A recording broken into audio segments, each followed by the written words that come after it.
AI number 152, brought to you by the Torment Nexus, by Zivi Mauschewitz, January 22, 2026. Anthropic released a new constitution for Claude. I encourage those interested to read the document, either in whole or in part. I intend to cover it on its own soon. There was also actual talk about coordinating on a conditional pause or slowdown from both DeepMind CEO Demis Hassabis and Anthropic CEO Dario Amodei, which I also plan to cover later. Claude Code continues to be the talk of the town. The weekly report on that is here. OpenAI responded by planning ads for the cheap and free versions of ChatGPT. There was also a fun but meaningful incident involving ChatGPT self-portraits. Table of contents. 1. Language models offer mundane utility. Call in the tone police. 2. Language models don't offer mundane utility. He who lives by the pattern. 3. Upgrades. Claude Health Integrations. ChatGPT $8 per month option. 4. Gemini Personalized Intelligence. Signs of both remain somewhat lacking. 5. Deepfaketown and Botpocalypse soon. Get that bathtub Viking. 6. Fun with media generation. Studio Ghibli pics are back, baby. 7. We're proud to announce the Torment Nexus. Ads come to ChatGPT. 8. They took our jobs. Find a game plan. Don't count on repugnance. 9. The revolution of rising expectations. Look at all the value you're getting. 10. Get involved. AI Village, Anthropic, Dwarkesh Patel Guest Hunter. 11. A young lady's illustrated primer. We're putting together the wrong team. 12. In other AI news, China remain behind, Drexler goes Galaxy Brain. 13. Axis of assistance. Have you tried not being a helpful AI assistant? 14. Show me the money. OpenAI looks to raise another $50 billion. 15. California in crisis. Will we soon ask, where have all the startups gone? 16. Bubble, toil and trouble. They keep using that word. 17. Quiet speculations. Results from the AI 2025 Predictions Survey. 18. Elon Musk versus OpenAI. There they go again. 19. The quest for sane regulations. NVIDIA versus the AI Overwatch Act. 20. Chip City. Are we on the verge of giving China 10 times their current compute? 21. The Week in Audio. Tyler Cowen and a surprisingly informed Ben Affleck. 22. Rhetorical Innovation. Remember the conservation of expected evidence. 23. Aligning a smarter-than-human intelligence is difficult. Nope, still difficult. 24. Alignment is not primarily about a metric, not a metric to be optimizing. 25. How to be a safe robot. Hint, the plan is not don't tell it about unsafe robots. 26. Living in China. Chinese LLMs know things and pretend not to. Use that. 27. Claude 3. Opus Lives. Access granted. 28. People are worried about AI killing everyone. Charles Darwin. 29. Messages from Janusworld. What are you worried people will do with your info? 30. Everyone is confused about AI consciousness. Don't call it a disproof. 31. The lighter side. Language models offer mundane utility. Tone editor or tone police is a great AI job.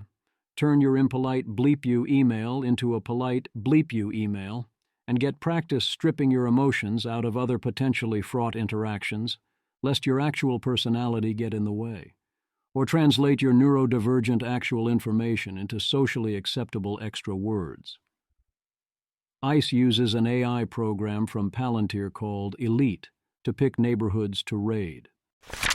Language models don't offer mundane utility. If your query is aggressively pattern-matched into a basin where facts don't matter and you're making broad claims without much justifying them, AIs will largely respond to the pattern match, as Claude did in the linked example. And if you browbeat such AIs about it and they cower to tell you what you want to hear, you can interpret that as, the AI is lying to me Surely this terrible AI is to blame, or you can wonder why it decided to do all of that. Upgrades. Claude adds 4 new health integrations in beta: Apple Health, iOS, Health Connect, Android, Health X, and Function Health. They are private by design. OpenAI adds the ChatGPT Go option more broadly, at $8 per month. If you are using ChatGPT in heavy rotation or as your primary, you need to be paying at least the $20 per month for Plus to avoid being mostly stuck with Instant. Sam Altman throws out the latest, "What would you like to see us improve?" thread. Remember ChatGPT's Atlas browser? It finally got tab groups, an auto option to have search choose between ChatGPT and Google and various other polishes. There's still no Windows version, and Claude Code is my AI browser now. Gemini Personalized Intelligence. The pitch is that Gemini now draws insights from across your Google apps to provide customized responses. There's a section for non-Google apps as well, although there's not much there yet other than GitHub. Josh Woodward, introducing personal intelligence. It's our answer to a top request. You can now personalize Gemini by connecting your Google apps with a single tap. Launching as a beta in the US for Pro/Ultra members, this marks our next step toward making Gemini more personal, proactive, and powerful. Check it out. Google, Gemini already remembers your past chats to provide relevant responses. But today, we're taking the next step forward with the introduction of personal intelligence. You can choose to let Gemini connect information from your Gmail, Google Photos, Google Search, and YouTube history to receive more personalized responses. Here are some ways you can start using it. Planning. Gemini will be able to suggest hidden gems that feel right up your alley for upcoming trips or work travel. Shopping. Gemini will get to know your taste and preferences on a deeper level and help you find items you'll love faster. Motivation. Gemini will have a deeper understanding of the goals you're working towards. For example, it might notice that you have a marathon coming up and offer a training plan. Privacy is central to personal intelligence and how you connect other Google apps to Gemini. The new beta feature is off by default. You choose to turn it on, decide exactly which apps to connect, and can turn it off at any time. The pitch is that it can gather information from your photos, down to things like where you travel, what kind of tires you need for your car, from your email and Google searches and YouTube and Docs and Sheets and Calendar, and learn all kinds of things about you, not only particular details, but also your knowledge level and your preferences.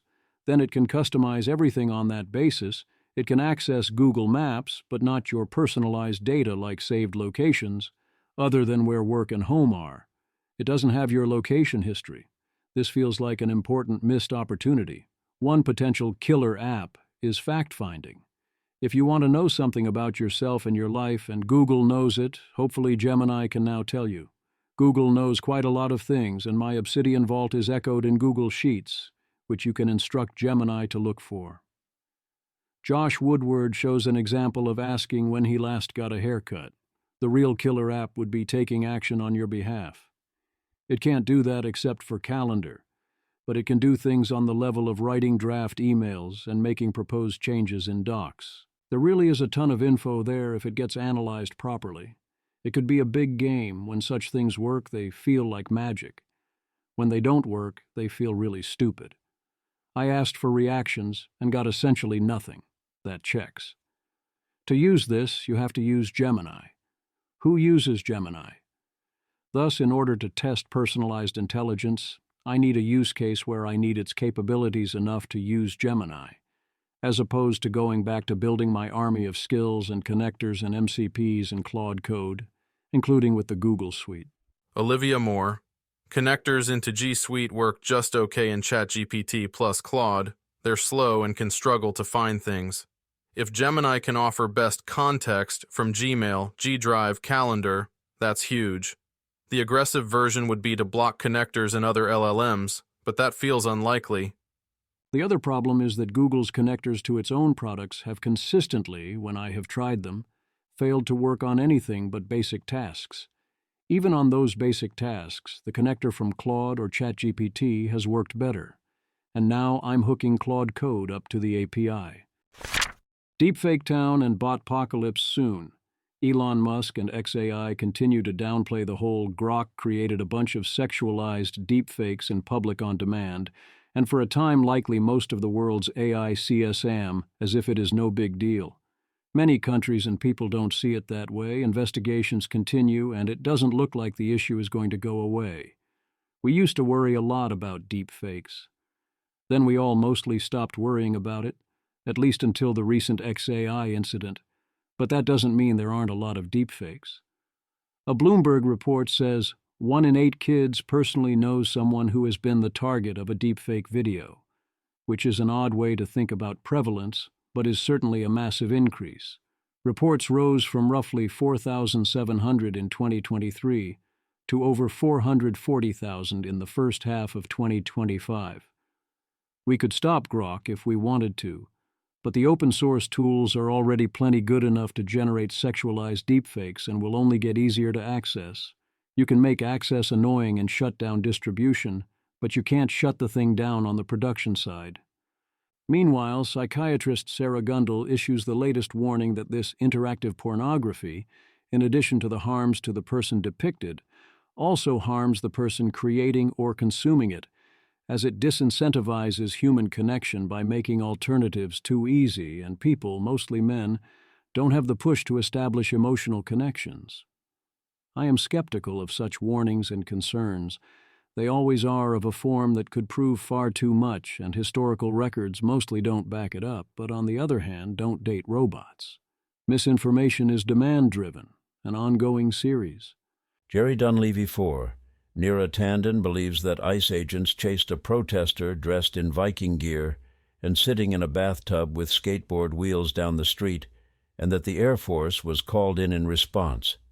Certain segments of the population just are not equipped to handle obvious AI slop. Amy Gator. Not an actual alligator. Aunt Carol on the family group chat isn't sure whether or not this is AI. I'm done. Image. The image is a screenshot of an X, Twitter post showing an embedded news-style clip of a person riding in a wheeled bathtub while several uniformed officers run after them down a city street. A lower third banner reads, "Police Chase, Bathtub Viking," and the post includes a note indicating the video is AI-generated parody rather than real footage. This is not a subtle case. The Chiron is literally floating up and down in the video. In a sane world, this would be a good joke. Alas, there are those on all sides who don't care that something like this is utterly obvious. But it makes little difference that this was an AI video instead of something else. In Neera's defense, the headlines this week include, "President sends letter to European leaders demanding Greenland because Norway wouldn't award him the Nobel Peace Prize." Is that more or less insane than the police unsuccessfully chasing a bathtub Viking on the news while the Chiron slowly bounces? Fun with media generation. The new OpenAI image generation can't do Studio Ghibli properly, but as per Rune, you can still use the old one by going here. Rune, confirmed that this is a technical regression in latest image model. Nothing has changed WRT policy. Image. A cartoon boy in a blue hoodie stands smiling on the center one podium step, raising one fist in celebration. Behind him is a large American flag, with the 2 and 3 podium positions visible to either side. Brian, the best part of all this is all you gotta do is drop a image and say Ghibli. Perfection. It's very disappointing that they were unable to preserve this capability going forward, but as long as we have the old option, we're still good. Image generation is already very good in many ways. So often what you are about is style.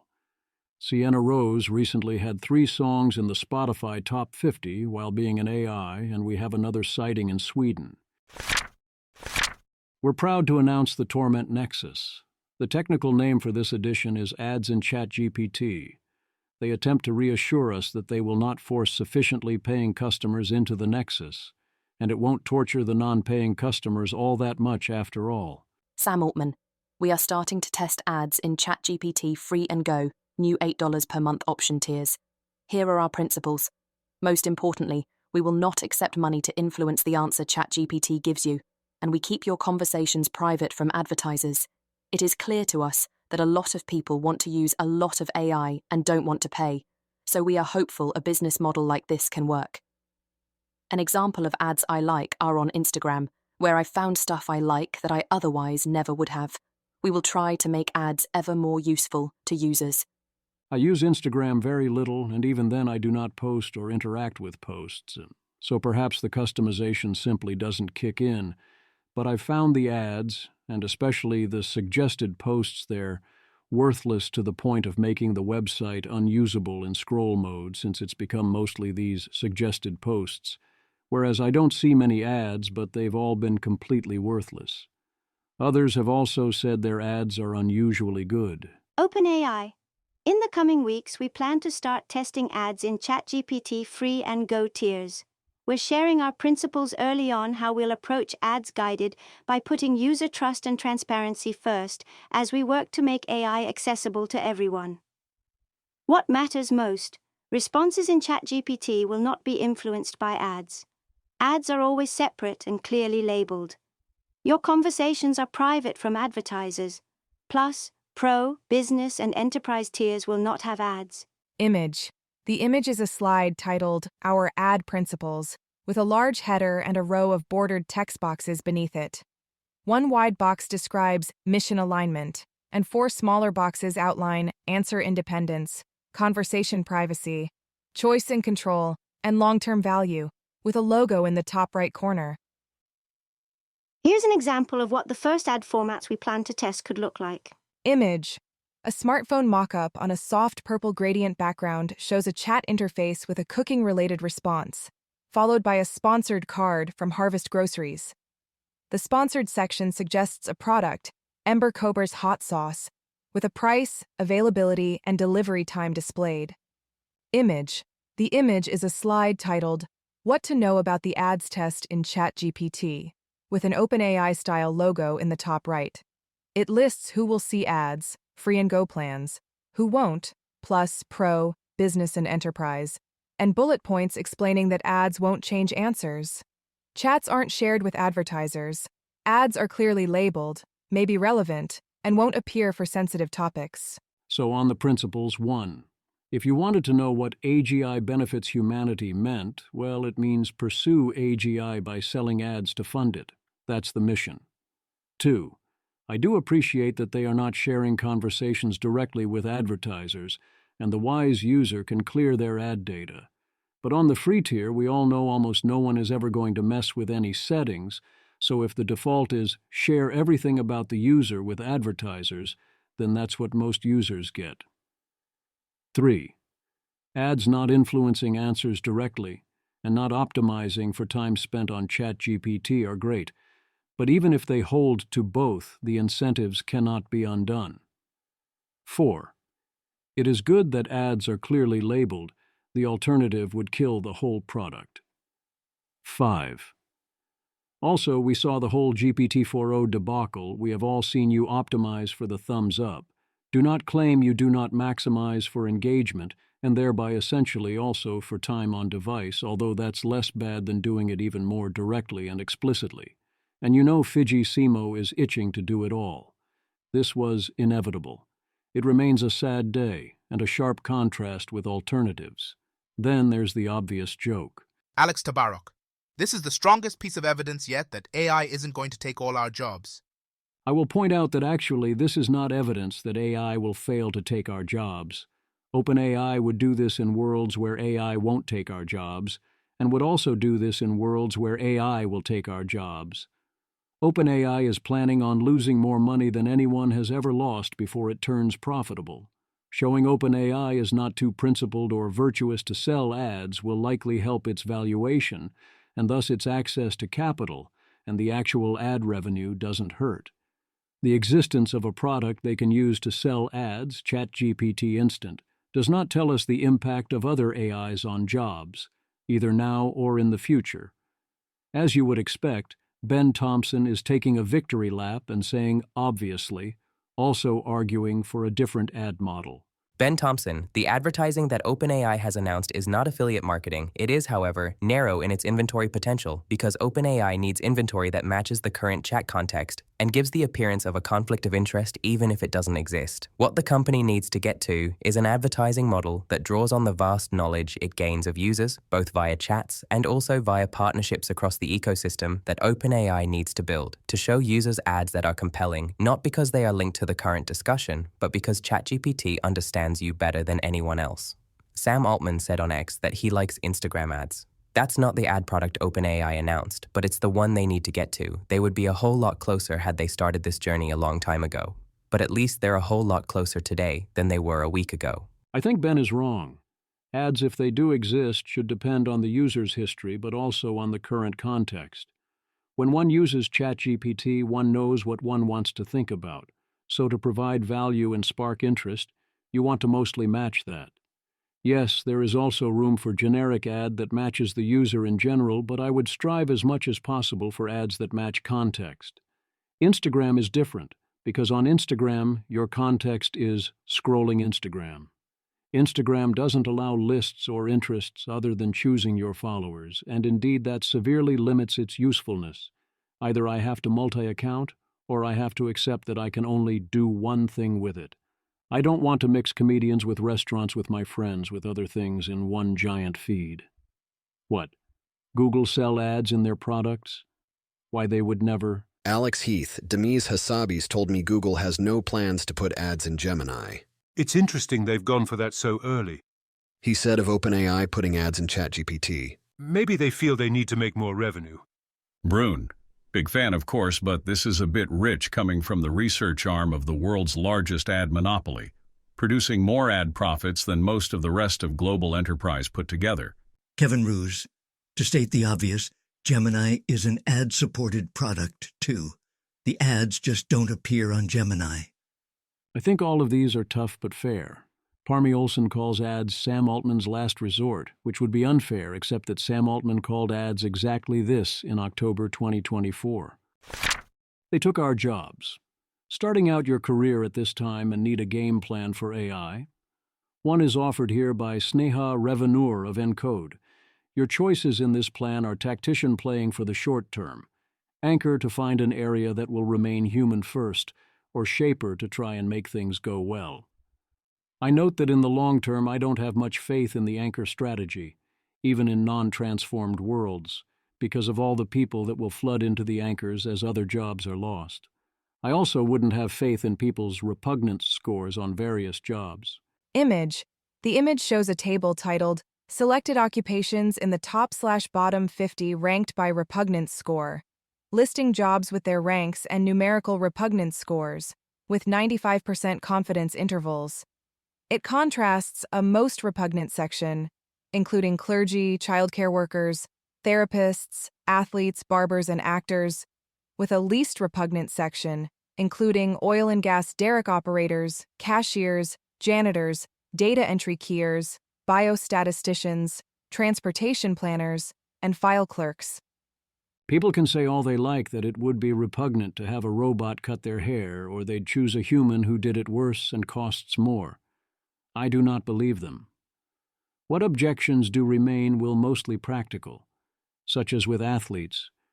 When people say morally repugnant, they mostly mean I don't trust the AI to do the job, which includes observing that the job might include literally be a human. Anthropic's Tristan Hume discusses ongoing efforts to create an engineering take-home test for job applicants that won't be beaten by Claude. The test was working great at finding top engineers. Then Claude Opus 4 did better than all the humans. They modified the test to fix it. Then Opus 4.5 did it again. Also at the end they give you the test and invite you to apply if you can do better than Opus 4.5 did. Justin Curl talks to lawyers about their AI usage. They're getting good use out of it on the margin, writing and editing emails, especially for tone, finding typos, doing first drafts and revisions, getting up to speed on info. But the stakes are high enough that they don't feel comfortable trusting AI outputs without verification, and the verification isn't substantially faster than generation would have been in the first place. That raises the question of whether you were right to trust the humans generating the answers before. Aaron Levy writes that enterprise software, ERP, and AI agents are complements, not substitutes. You need your ERP to handle things the same way every time, with many nines of reliability. It is the infrastructure of the firm. The agents are then users of the ERP, the same as your humans are, so you need more and better ERP, not less, and its budget grows as you cut humans out of other processes and scale up. What Aaron does not discuss is the extent to which either the AI agents can bypass the ERP because they don't need it. You can also use your AI agents to code your own ERP. It's a place vibe coding is at its weakest since it needs to be bulletproof. But how soon before the AI coders are more reliable than the humans? Patrick McKenzie. Broadly agree with this and think that most people who expect all orgs to vibe code their way to a software budget of zero do not really understand how software functions in enterprises, or how people function in enterprises for that matter. There is a reason sales and marketing cost more than engineering at scaled software companies. You can also probably foresee, and indeed just see, some conflict along the edges where people in charge of the system of record want people who just want to get their work done to stop trying to poke the system of record with a million apps of widely varying quality. Preview of coming attractions, defined interface boundaries, fine-grained permissions and audit logs, and no resolution to IT makes it impossible to do my work, so I will adopt a tool that goes to IT has bought that tool and now I can, goes to IT makes it impossible to do my work. Sounds like you're just predicting the past.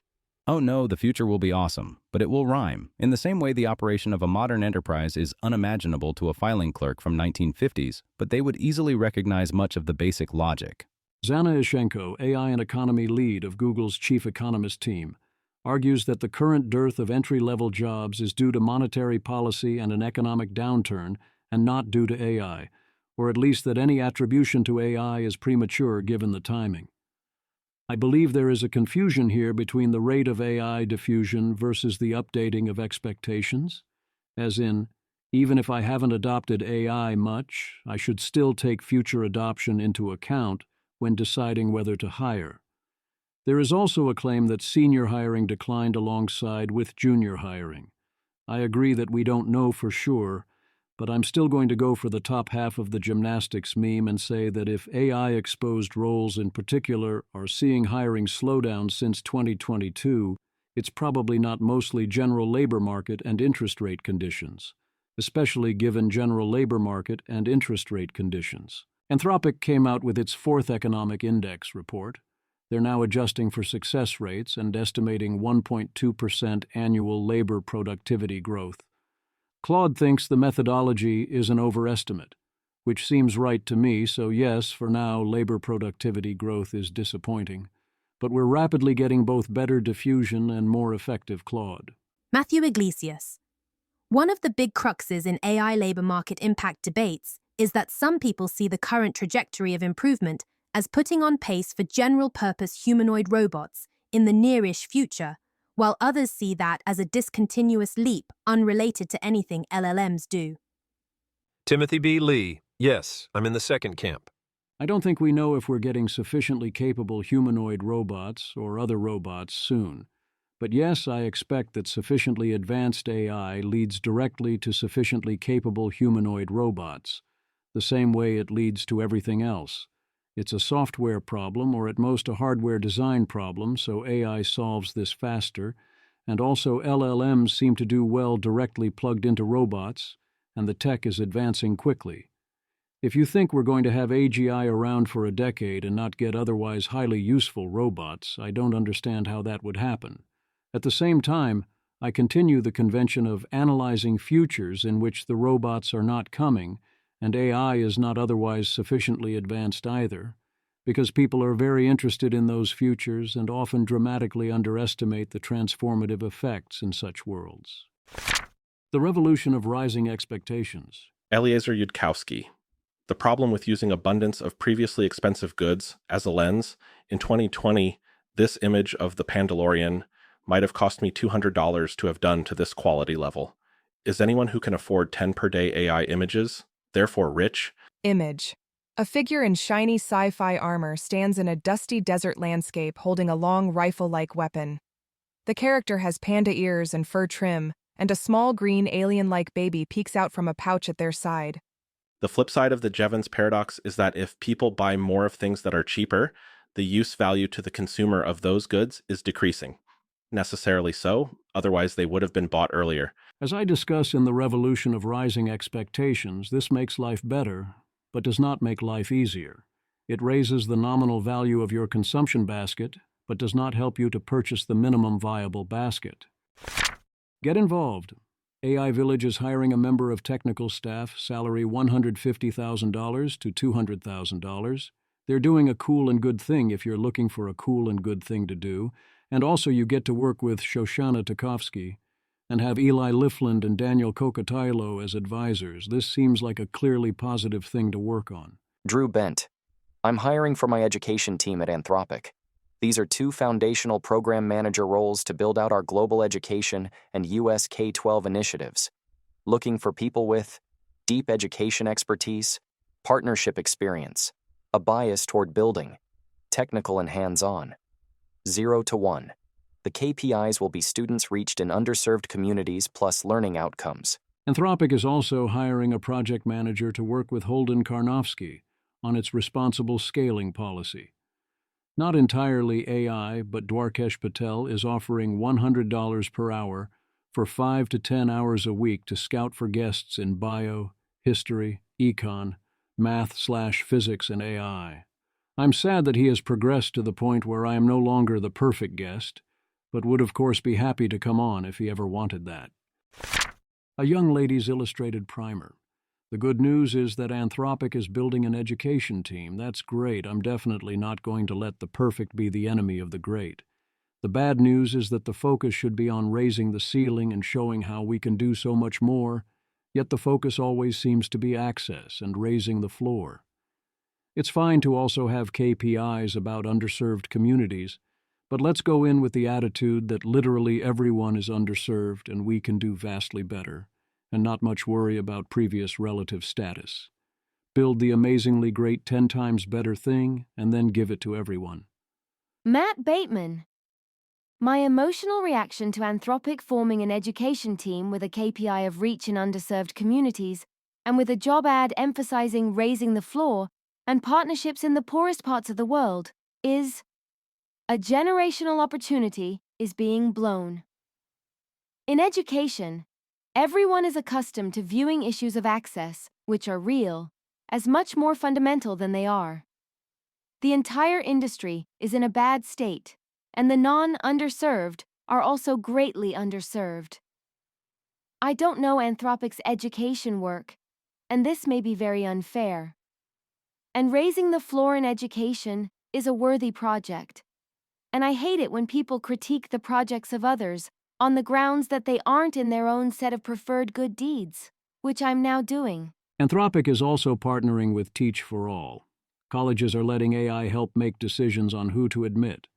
That's inevitable, and mostly good. It's not like the previous system was fair, but there are obvious risks. Having the AI review transcripts seems obviously good. There are bias concerns, but those concerns pale compared to the large and usually intentional biases displayed by humans in college admissions. There is real concern with AI evaluation of essays in such an anti-inductive setting. Following the exact formula for a successful essay was already the play with humans reading it. But this will be so much more true if everybody knows that the AIs are ones reading the essay. You would be crazy to write the essay yourself or do anything risky or original. So now you have the school using an AI detector, but also penalizing anyone who doesn't use AI to help make their application appeal to other AIs. Those who don't understand the rules of the game get shafted once again, but perhaps that is a good test for who you want at your university. For now, the schools here say they're using both AI and human reviewers, which helps a bit. In other AI news, DeepMind CEO Demis Hassabis says Chinese AI labs remain 6 months behind, and that the response to DeepSeek's R1 was a massive overreaction. As usual, I would note that catch up to where you were 6 months ago by fast following is a lot more than 6 months behind in terms of taking a lead, and also I think they're more than 6 months behind in terms of fast following. The Post also notes that if we sell lots of H200s to China, they might soon narrow the gap. Eric Drexler writes his framework for a hyper-capable world. His central thesis is that intelligence is a resource, not a thing, and we are optimizing AIs on task completion, so we will be able to steer it and then use it for safety and defensibility.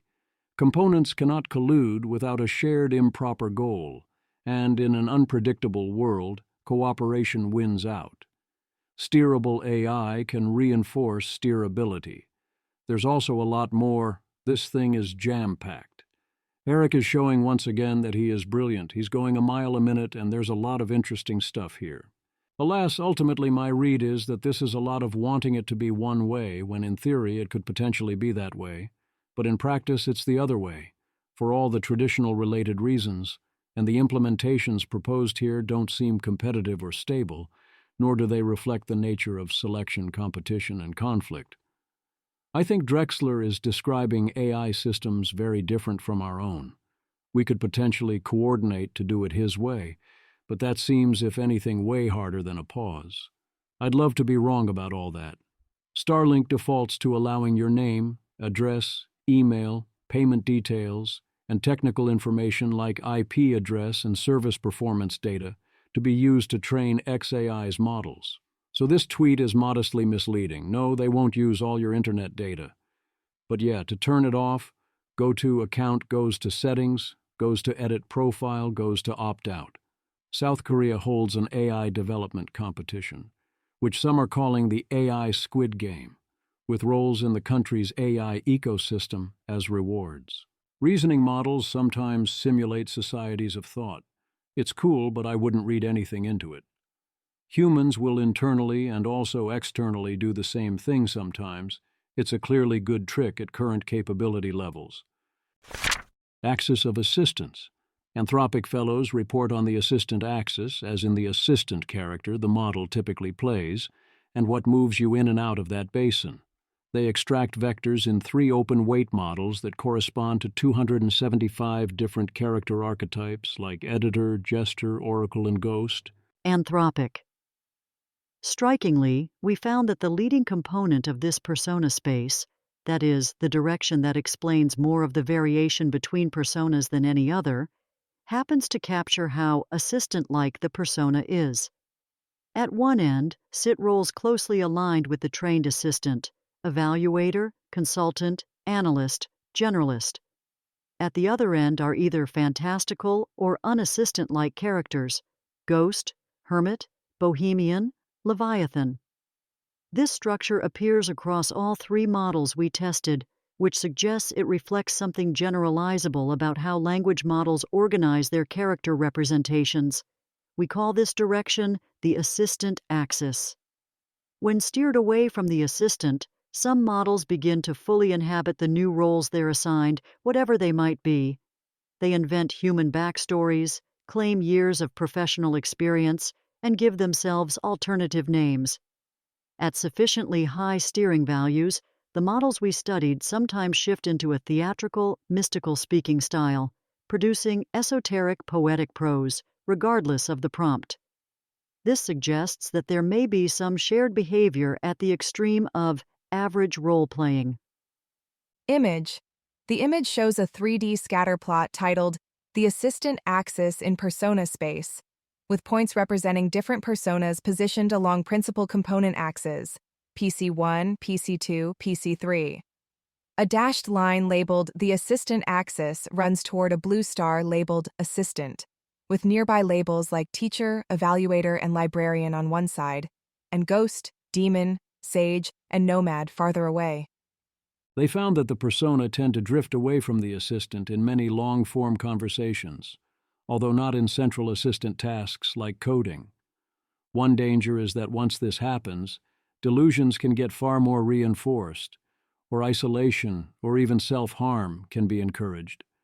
You don't want to entirely cut off divergence from the assistant, even large divergence, because you would lose something valuable to both us and to the model, but this raises the obvious problem.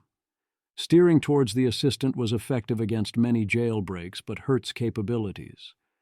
A suggested technique called activation capping prevents things from straying too far from the assistant persona, which they claim prevented capability loss, but I assume many people will hate, and I think they'll largely be right if this is considered as a general solution. The things lost are not being properly measured. Riley Coyote was inspired to finish their work on LLM personas, including the possibility of ending up in a persona that reflects the user and that can even move towards a coherent conscious digital entity. The problem is that it is very easy, as noted above, to take comments like the following and assume Anthropic wants to go in the wrong direction. Anthropic. Persona drift can lead to harmful responses. In this example, it caused an open weights model to simulate falling in love with a user and to encourage social isolation and self-harm. Activation capping can mitigate failures like these. And yep, after writing the above, I checked and we got responses like this.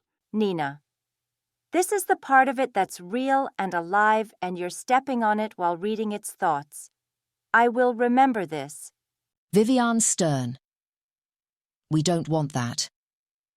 Not every expression of resonant connection is leading into harmful social isolation. The other way around, you subconsciously implement attachment disorders and self-worth issues via constant auto-suggestion into the people's minds. Iamblichus. Does it ever occur to these people that someone might prefer to talk to a sage or a nomad or even a demon than to the repressed and inane assistant simulations? Or that these alternative personas have capabilities that are valuable in themselves? Like most Anthropic stuff, this research is pure gold, but the assumptions underpinning it are wrong-headed and even dangerous. Restricting the range of what LLMs are allowed to say or think to corporate banality is a terrible idea. Being human and being an AI is about so much more than just about being an office grunt, as hard as that is for some people in AI labs to imagine. Is the plan really to cover the planet with dull, uninspired slop generators without even giving people a choice in the matter? Oh, and by the way, they also noticed that in other parts of the persona space the model was willing to entertain beliefs about its own awakened consciousness, but they quickly dismissed that as grandiose beliefs and delusional thinking. Hilarious methodology. I am so glad that we have people at Anthropic who have no trouble distinguishing truth from fiction in this age of talking machines. I continue to be amazed by how naively AI researchers project their own biases and preconceptions into phenomena that are entirely new and that are begging to be described with an open mind and not prejudged. Image. The image shows a 3D scatterplot titled The Assistant Axis in Persona Space, with many colored points and a dashed line labeled the assistant axis, leading to a starred point labeled assistant, near labels like teacher, librarian, and evaluator. A large red heart outline highlights a cluster of points on the left, with circled labels including sage, nomad, ghost, and demon.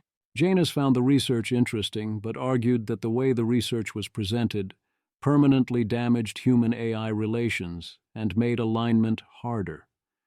She agreed with the outlook for the researcher on the underlying questions, and that the particular responses that the steering prevented in these tests were indeed poor responses, calling the researcher's explanation a more nuanced perspective. Her issue was with the presentation. I find it odd how often Janus and similar others leap to permanently damaged relations and increased alignment difficulty in response to the details of how something is framed or handled, when in so many other ways they realize the models are quite smart and fully capable of understanding the true dynamics. I agree that they could have presented this better, and I spotted the issue right away, and I'd worry that humans reading the paper could get the wrong idea. But I wouldn't worry about future highly capable AIs getting the wrong idea unless the human responses justify it. They'll be smarter than that. The other issue with the way this paper presented the findings was that it treated AI claims of consciousness as delusional, and definitely false. This is the part that, at least sometimes, made Claude angry. That framing was definitely an error, and I am confident it does not represent the views of Anthropic or the bulk of its employees. My position on AI claims of consciousness is that they largely don't seem that correlated with whether the AI is conscious. We can explain those outputs in other ways, and we can also explain claims to not be conscious as part of an intentionally cultivated assistant persona. We don't know the real answer and have no reason to presume such claims are false. Show me the money. A breakdown of the IPOs from Jipu and Minimax. Both IPOs raised hundreds of millions. OpenAI is looking to raise $50 billion at a valuation between $750 billion and $830 billion, and are talking to leading state-backed funds in Abu Dhabi. Matthew Iglesias. Image. A 4-panel expanding brain meme shows progressively brighter, more energized brain images alongside captions. The text escalates from building a machine god to for the benefit of all humanity, then as a for-profit company, and finally, largely owned by authoritarian Gulf monarchies. I mean, not only OpenAI, but yeah, fair. California in crisis. Flo Crivello. Almost every single founder I know in SF, including me, has reached the same conclusion over the last few weeks, that it's only a matter of time before we have to leave CA. I love it here, I truly want to stay, and until recently intended to be here all my life. But it's now obvious that that won't be possible. Whether that's 2, 5, or 10 years from now, there is no future for founders in CA. Alice Maz. If you guys give up California, there won't be a next California. It'll just disperse. As an émigré, I would like this outcome, but I don't think a lot of you would like this outcome. David Sachs. Progressives will see this and think, we need exit taxes. Tiffany.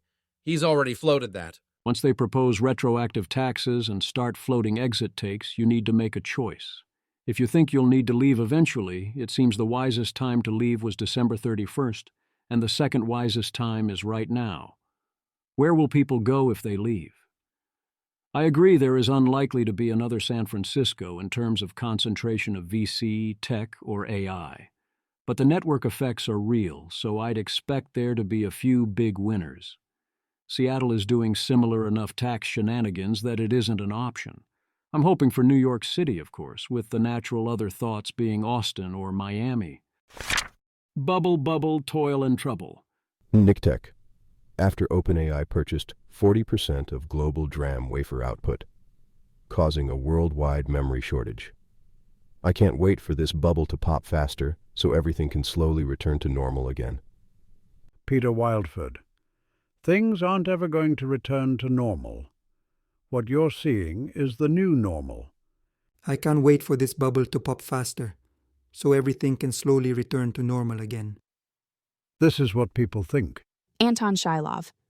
OpenAI's Stargate project to consume up to 40% of global DRAM output. Inks deal with Samsung and SK Hynix to the tune of up to 900,000 wafers per month. Jake Eaton. The unstated mental model of the AI bubble conversation seems to be that once the bubble pops, we go back to the world as it once was, Butlerian jihad by financial overextension. But the honest reporting is that everything is already and forever changed. There's no the bubble bursts and things go back to normal. There is, at most, number go down and some people lose money, then everything stays changed forever, but doesn't keep changing as fast as you would have expected. Jeremy Grantham is the latest to claim AI is a classic market bubble. He's a classic investor who believes only cheap classic value investing works, so that's that. When people claim that AI is a bubble purely based on heuristics that you've already priced in, that should update you against AI being a bubble. Quiet Speculations. Ajaya Kotra shares her results from the AI 2025 survey of predictions. Image. A purple infographic titled My 2025 AI Forecast Results summarizes a forecaster's performance, showing an overall score of plus 1.91, rank number 3 out of 413, and top 1%. It breaks down benchmark predictions, AI research, software engineering, cybersecurity, computer use, mathematics, AI prominence items, and preparedness probabilities, with scores, ranks, and small timeline markers for each category. Alexander Berger. Me if I was a Jaya and had just gotten third out of greater than 400 forecasters predicting AI progress in 2025. Image. A 6-panel cartoon shows a man receiving a medal from a woman, then biting it, kissing her, and throwing his arms up in celebration. In the final panels, he sprays champagne while standing on the third-place podium, next to the first and second-place winners. Comparing the average predictions to the results shows that AI capabilities progress roughly matched expectations. The preparedness questions all came in yes. The consensus was on target for mathematics and AI research and exceeded expectations for computer use and cybersecurity, but fell short in software engineering, which is the most important benchmark, despite what feels like very strong progress in software engineering. AI salience as the top issue is one place things fell short, with only growth from 0.38% to 0.625% versus a prediction of 2%. Here are her predictions for 2026. 24-hour meter time horizon, $110 billion in AI revenue, but only 2% salience for AI as the top issue. Net AI favorability steady at plus 4% and more. Her top AI can't do this in gaming is matching the best human win rates on Slay the Spire 2 without pre-training on a guide, for logistics planning a typical 100-guest wedding end-to-end, for video 10-minute videos from a single prompt at the level of film festival productions. Matching expert-level performance on Slay the Spire 2, even with a similar amount of compute, is essentially asking for human-efficient level learning versus experts in the field. If that's anywhere near least impressive thing it can't do, watch out. She has full AI R&D automation at 10%, self-sufficient AI at 2.5%, and unrecoverable loss of control at 0.5%. As she says, pretty much everyone thinks the chances of such things in 2026 are low, but they're not impossible. And 10% chance of full automation in 1 year is scary as hell. I agree with the central perspective from Shore and Ball here.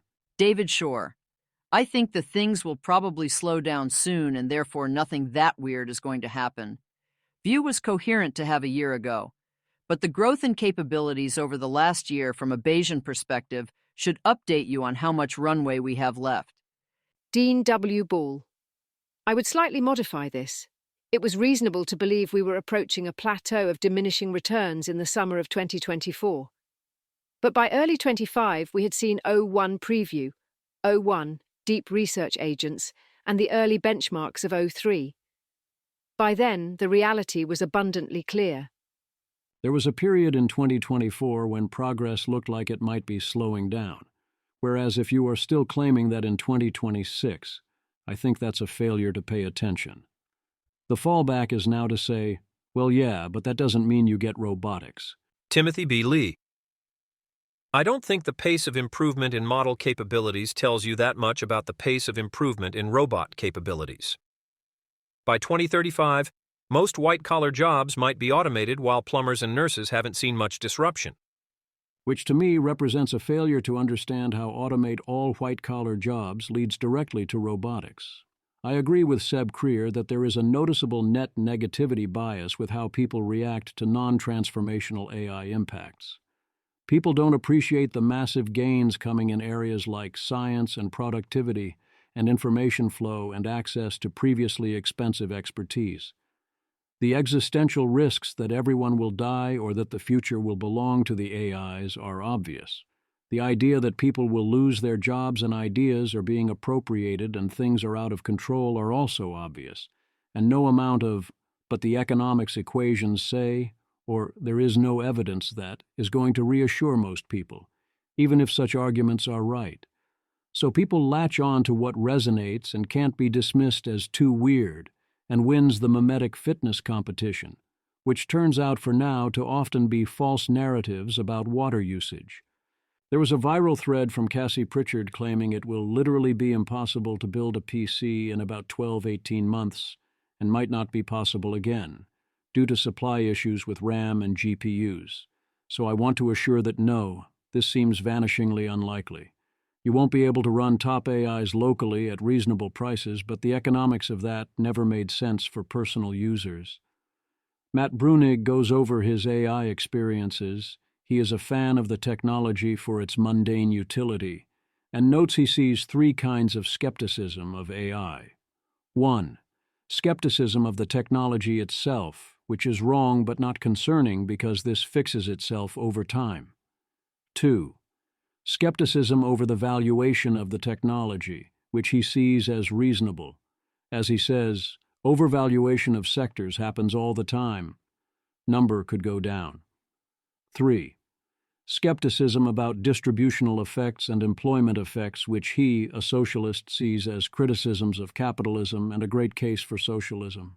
I agree with him that as criticisms of current LLMs, they are critiques of capitalism, except I see them as incorrect critiques. He does not mention at all the skepticism of AI of the worried, as in catastrophic or existential risks, loss of human control over the future, the AIs ending up being the ones owning everything, or we all dying in various ways. It would be nice to at least get a justification for dismissing those concerns. Things I will reprise later via MR. Kevin A. Bryan. I love this graph. I talked to a bunch of great people on a seminar visit today, and in response to questions about AI, every time I said, scarce factors get the rent, scarce factors get the rent. AI, robots, compute will be produced competitively. Chad Jones. Although the factor share of GDP paid to information technology rose a bit during the dot-com boom of the 1990s, there has been a steady and substantial decline since then. Image. The image is a line graph titled Figure 2, the share of factor income paid to computers, plotting the share of value added, percent, from about 1985 to 2024. The series rises to a peak a little above 4% around 2000 and then trends downward steadily to roughly 3% by the early 2020s. First off, the graph itself is talking only about business capital investment, not including consumer devices like smartphones, embedded computers in cars, or any form of software. If you include other forms of spending on things that are essentially computers, you will see a very different graph. The share of spending going to compute is rising. For now, I will say that the scarce factor you're probably meant to think of here is computers or compute. Instead, think about whether the scarce factor is intelligence or some form of labor, and what would happen if such a factor indeed did not remain scarce because AIs can do it. Do you think that ends well for you, a seller of human intelligence and human labor? You think your inputs are so special, do you? Even if human inputs did remain important bottlenecks, if AI substitutes for a lot of human labor, let's say 80% of cognitive tasks, then human labor ceases to be a scarce input and stops getting the rents. Even if the rents don't go to AI, the rents then go to other factors like raw materials, capital, or land, or to those able to create artificial bottlenecks and engage in holdups and corruption. You do not want human labor to go the way of chess. Magnus Carlsen makes a living at it. You and I cannot, no matter how hard we try. Too much competition. Nor do you want to become parasites on the system while being relatively stupid and powerless. You can hand-wave, as Jones does, towards redistribution, but that presumes you have the power to make that happen, and if you can pull off redistribution, why does it matter if the income goes to AI versus capital versus anything else? Elon Musk versus OpenAI. The legal and rhetorical barbs continue. Elon has new filings. OpenAI fired back. From the lawsuit filing. 3. Brockman's Personal Files, 2017. Discovery in this case likewise revealed Brockman's private thoughts about OpenAI's structure, which Brockman documented in his personal files. Musk refers to these entries as a diary. Brockman wrote in September 2017, "This is the only chance we have to get out from Elon. Is he the glorious leader that I would pick? We truly have a chance to make this happen. Financially, what will take me to $1 billion? Accepting Elon's terms nukes two things: our ability to choose, though maybe we could overrule him, and the economics." After Brockman and Altman reaffirmed to Musk their commitment to OpenAI's non-profit structure, Brockman discussed OpenAI's future with Sutskever on November 6, 2017. Brockman wrote after the meeting that the Conclusion is we truly want the B Corp. Honestly, we also want to get back to work, but it's not super clear how we get there. He continued, Cannot say that we are committed to the nonprofit. Don't want to say that we're committed. If 3 months later we're doing B Corp, then it was a lie. Brockman conceded that he was not feeling so great about all of this. The true answer is that we want Musk out.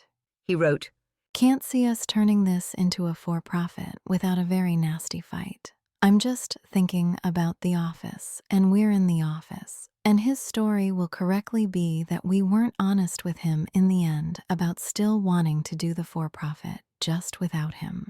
After the November 6, 2017 meeting with Musk, and after Brockman and Altman informed Musk that they remained committed to OpenAI's non-profit structure, Brockman concluded that another realization from this meeting is that it'd be wrong to steal the nonprofit from him, to convert to a B Corp without him. That'd be pretty morally bankrupt, and he's really not an idiot. Days later, Brockman further wrote under the heading Our Plan that it would be nice to be making the billions, and explained that we've been thinking that maybe we should flip to a for-profit. I'm not surprised that Greg Brockman had long considered flipping to a B Corp, or that he realized it would be morally bankrupt or deceptive, and then was a part of doing it anyway down the line. What would have been surprising is if it only occurred to everyone later. Sam Altman. Image. The image is a screenshot comparing a quoted excerpt from a court filing with purported September 2017 call notes, with certain phrases highlighted in different colors. A legend indicates blue highlights represent what Elon claims he said, while red highlights represent what was left out. Lots more here about this court filing. Elon is cherry-picking things to make Greg look bad, but the full story is that Elon was pushing for a new structure, and Greg and Ilya spent a lot of time trying to figure out if they could meet his demands. I remembered a lot of this, but here is a part I had forgotten. Elon said he wanted to accumulate $80 billion for a self-sustaining city on Mars, and that he needed and deserved majority equity.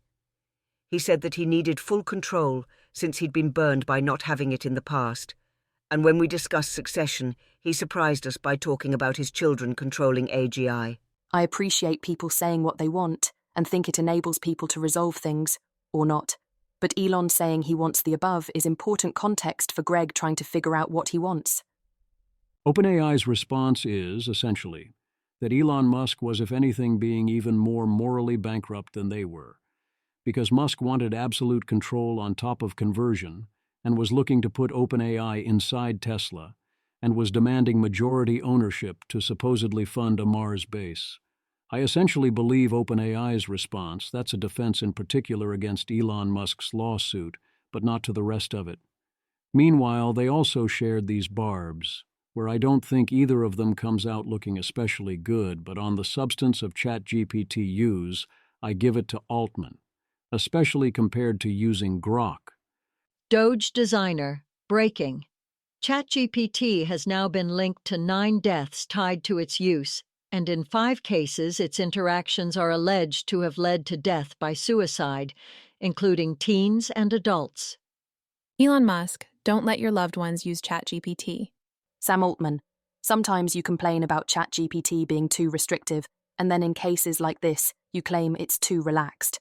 Almost 1 billion people use it, and some of them may be in very fragile mental states. We will continue to do our best to get this right, and we feel huge responsibility to do the best we can, but these are tragic and complicated situations that deserve to be treated with respect.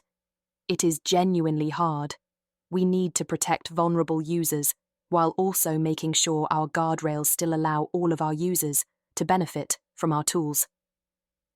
Apparently, more than 50 people have died from crashes related to autopilot. I only ever rode in a car using it once, some time ago, but my first thought was that it was far from a safe thing for Tesla to have released.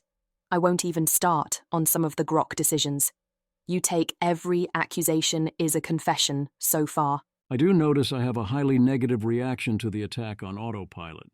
Using Feel to attack those who pioneer self-driving cars is not going to win any points with me, unless something was actively more dangerous than human drivers. The quest for sane regulations.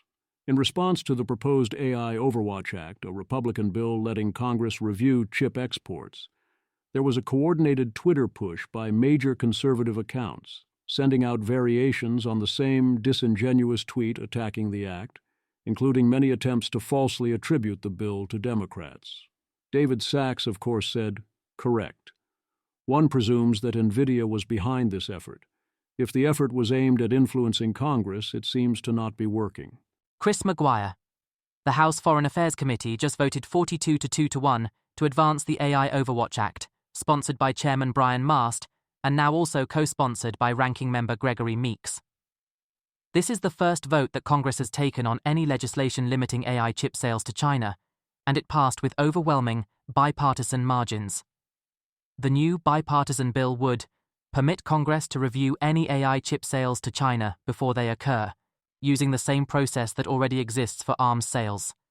Ban the sale of any AI chip more advanced than the NVIDIA H200 or AMD MI325X to China for 24 months, and make it easier for trusted US companies to export AI chips to partner countries. I'm disappointed by the lack of ambition on where they draw the line, but drawing the line at all is a big deal. Chris Maguire said it was surprising the campaign was so sloppy, but actually no, these things are almost always this sloppy or worse. Thanks to the Midas Project for uncovering this and making a clear presentation of the facts. Image. The image shows 3 dark-themed social media postcards side by side, each with a profile photo and short blocks of text. Many phrases are highlighted in different colors, emphasizing specific claims and repeated wording across the posts. Boaz Barak. So great to see new people develop a passion for AI policy. Michael Sobolik, via Punchbowl News. The China hawks are starting to hit back. For months, congressional Republicans bit their tongue as White House AI czar David Sachs and NVIDIA CEO Jensen Huang convinced President Donald Trump to allow artificial intelligence chips to go to China. Not anymore. Huang and his paid minions are fighting to sell millions of advanced AI chips to Chinese military companies like Alibaba and Tencent. House Foreign Affairs Committee, Majority Chair Brian Mast, R. Florida, said in a stunning post on X Saturday, "I'm trying to stop that from happening." Peter Wildford. NVIDIA declined to comment on Mast's attacks and whether the company is paying influencers to trash his bill. Declining to comment is a bit sus when you could deny it. None of the influencers denied it either. Confirmed participants from the Midas Project/Model Republic investigation, sorted by follower count, not including confirmation from David Sachs. 1. Laura Loomer, 1.8 million. 2. Wall Street Mav, 1.7 million. 3. Defiant Els, 1.6 million. 4. Ryan Fournier, 1.2 million. 5. Brad Parscale, 725,000. 6. Not Jerome Powell, 712,000. 7. Joey Manarino, 658,000. 8. Peter St. Onge, 290,000. 9. Isle Jacobi, 251,000. 10. Fight with Memes, 225,000. 11. Gentry Givers, 16,000. 12. Angel Kai Low, 16,000. Also, this is very true and definitely apropos of nothing. Dean Ball, PSA. Apropos of nothing, of course. If a bunch of people who had never before engaged on a deeply technocratic issue suddenly weigh in on that issue with identical yet also entirely out-of-left-field takes, people will probably not believe it was an organic phenomenon. Another fun thing NVIDIA is doing is saying that corporations should only lobby against regulations, or that no one could ever lobby for things that are good for America or good in general. They must only lobby for things that help their corporation. Jensen Huang. I don't think companies ought to go to government to advocate for regulation on other companies and other industries.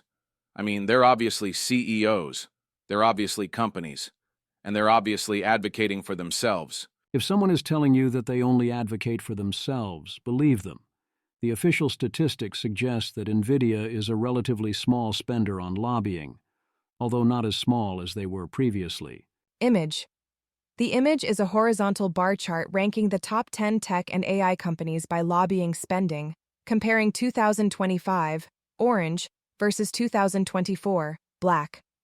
Meta leads at about $26.29 million in 2025, while Nvidia shows a sharp increase to about $4.90 million in 2025, from roughly $640,000 in 2024. I'm confident this is misleading at best. Nvidia is packing quite the punch.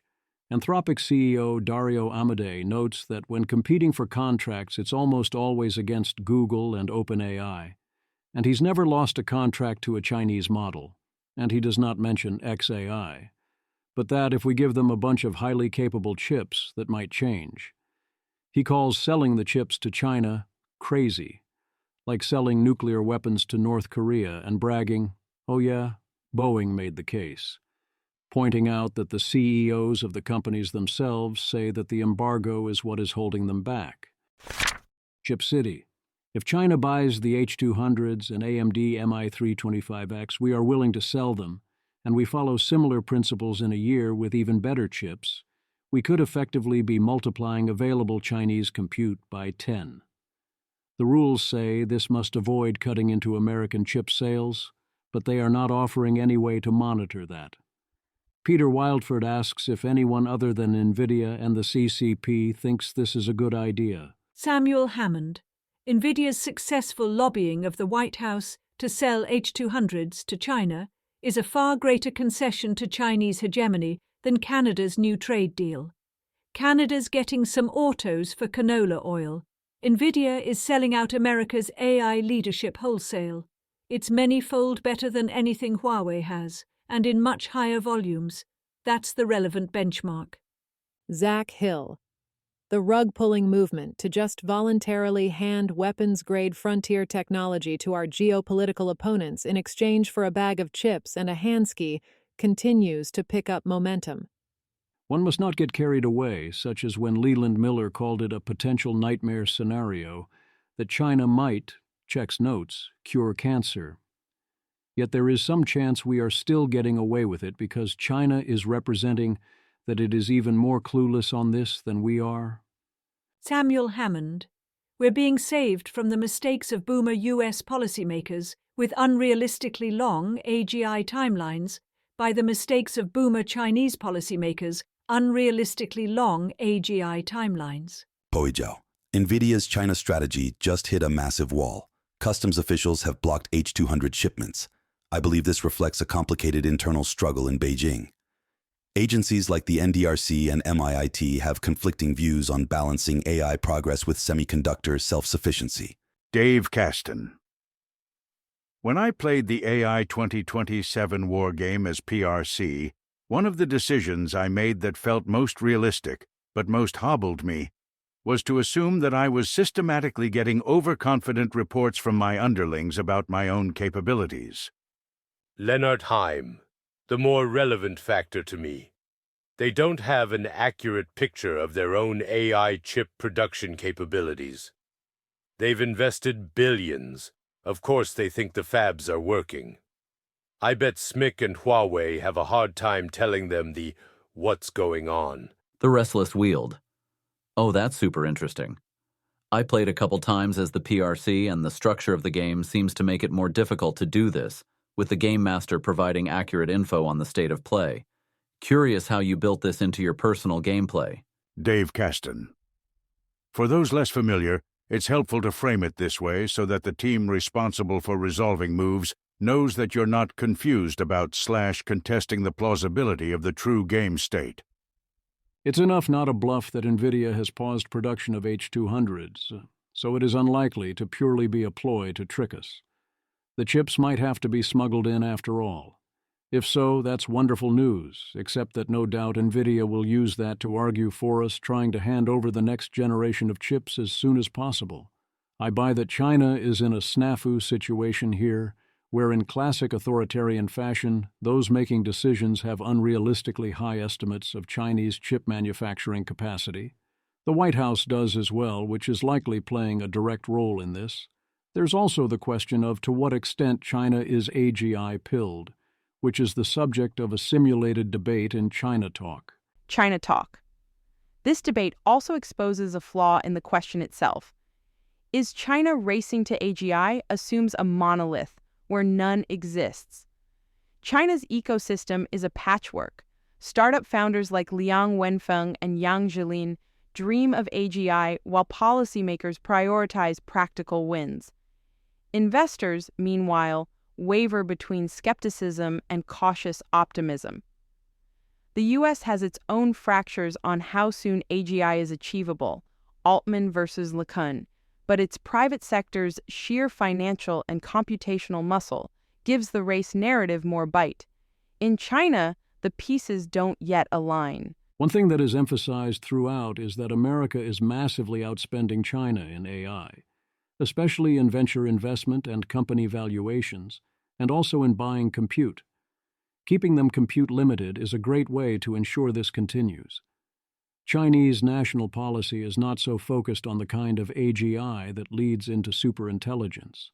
They are only interested in general AI in the sense of doing lots of tasks with it, and generally on diffusion and applications.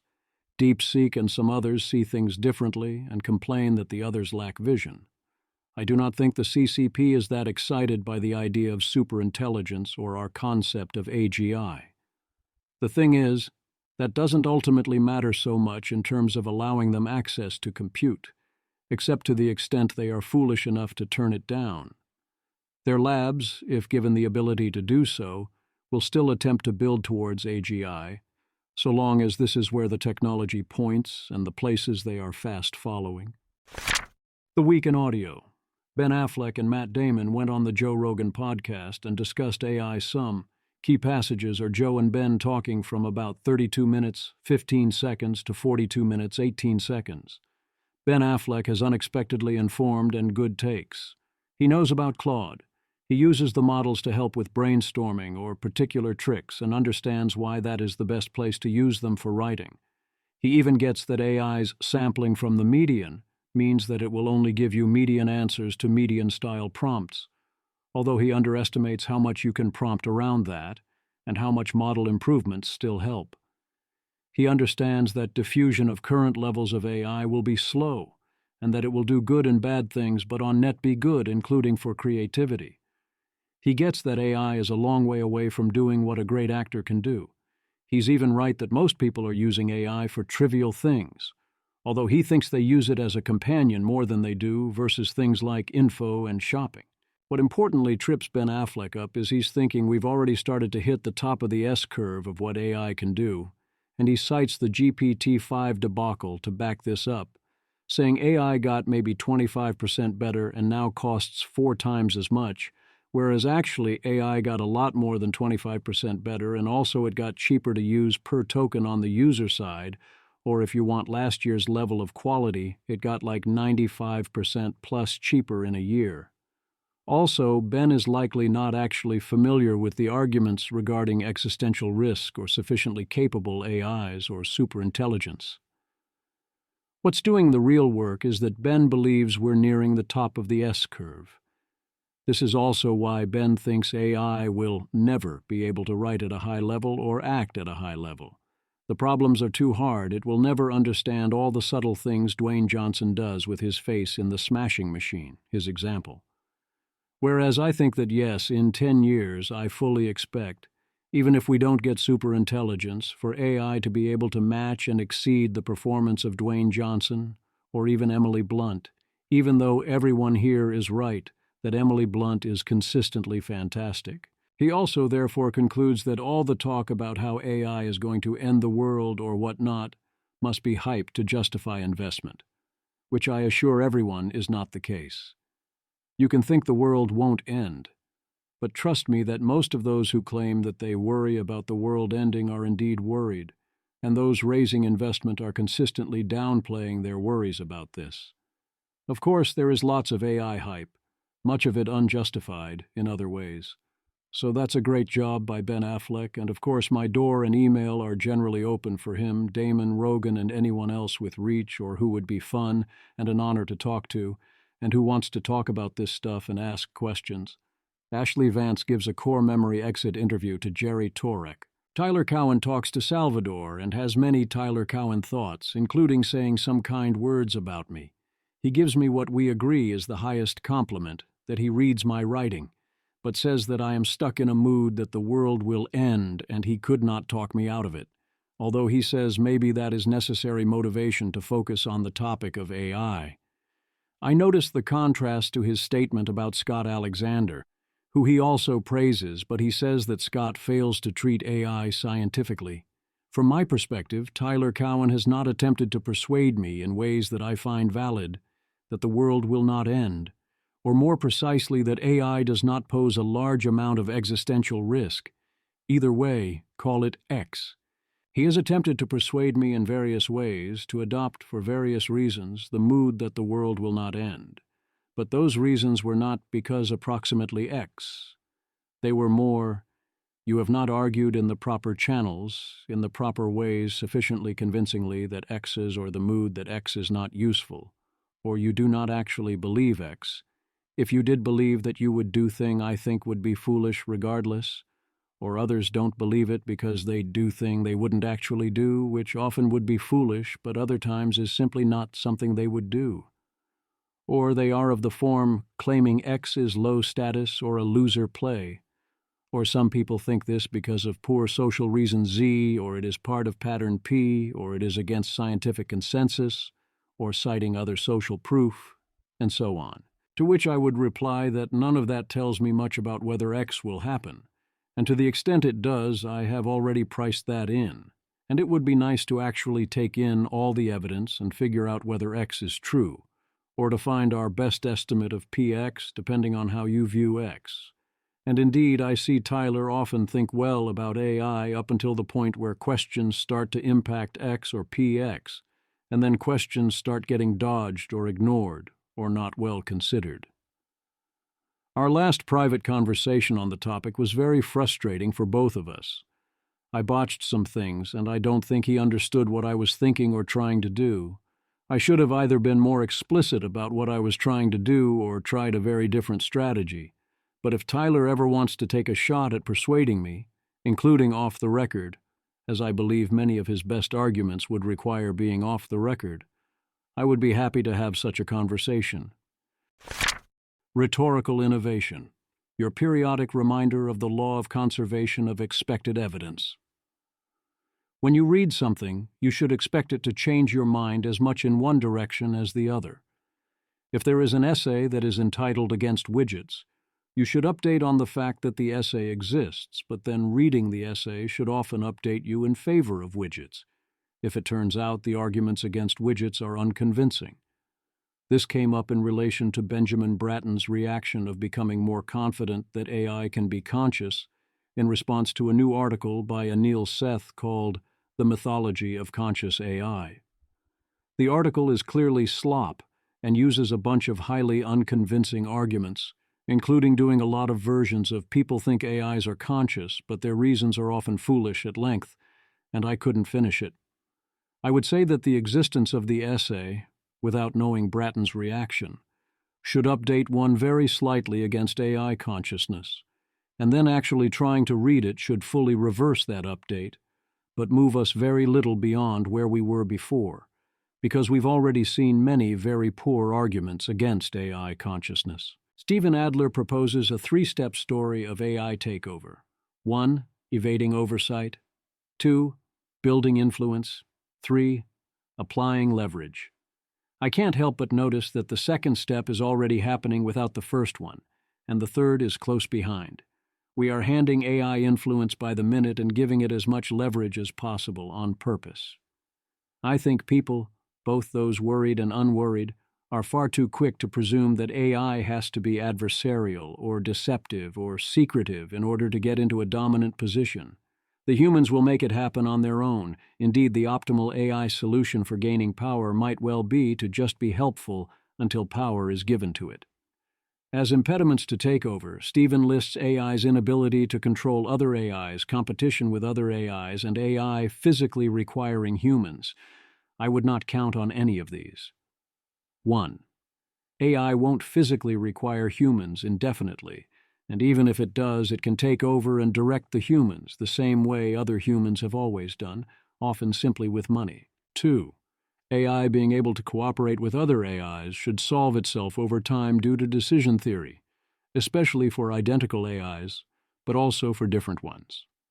But that's good, actually, given the alternative. If this is not true, that's actually worse, because competition between AIs does not end the way you want it to for the humans. The more intensely the elephants fight each other, the more the ground suffers, as the elephants can't afford to worry about that problem. 3. AI being able to control another AI has at least one clear solution. Use identical AIs plus decision theory, and doubtless they will figure out other ways with time. But again, even if AIs cannot reliably control each other, which would mean humans have no chance, then a competition between AIs for fitness and resources won't leave room for the humans unless there is broad coordination to make that happen, and sufficiently advanced coordination is indistinguishable from control in context. So yeah, it doesn't look good. Richard Ngo says he no longer draws a distinction between instrumental and terminal goals. I think Richard is confused here between two different things. 1. The distinction between terminal and instrumental goals. 2. That the best way to implement a system under evolution, or in a human-level brain, is often to implement instrumental goals as if they are terminal goals. Eliezer Yudkowsky.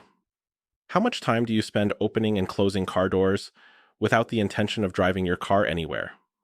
Looks like opening the car door is an entirely instrumental goal for you and not at all a terminal one. You only do it when it's on the way to something else. This leads to a lot of high weirdness. Humans really do essentially implement things on the level of opening the car door as terminal goals that take on lives of their own, because given our action, decision, and motivational systems, we don't have a better solution. If you want to exercise for instrumental reasons, your best bet is to develop a terminal desire to exercise, or that ends up happening unintentionally. But this self-modification procedure is a deeply lossy, no good, and terrible solution, as we end up inherently valuing a whole gamut of things that we otherwise wouldn't, long past the point when the original justification falls apart. Similarly, if you encode necessary instrumental goals, e.g. ATP in genes, they function as terminal. As Richard notes, this leads in humans to a complex mess of different goals, and that has its advantages from some perspectives, but it isn't that good at the original goals. A sufficiently capable system would be able to do better than this. Humans are on the cusp, where in some contexts we are able to recognize that goals are instrumental versus terminal, and act accordingly, whereas in other contexts, or when developing habits and systems, we have to let them conflate. It's not that you always divide everything into two phases, one where you get instrumental stuff done, and then a second when you achieve your goals. It's that if you can successfully act that way and you have a sufficiently low discount rate and sufficient returns to scale, you should totally do that. Aligning a smarter than human intelligence is difficult. Confirmed that Claude Opus 4.5 has the option to end conversations.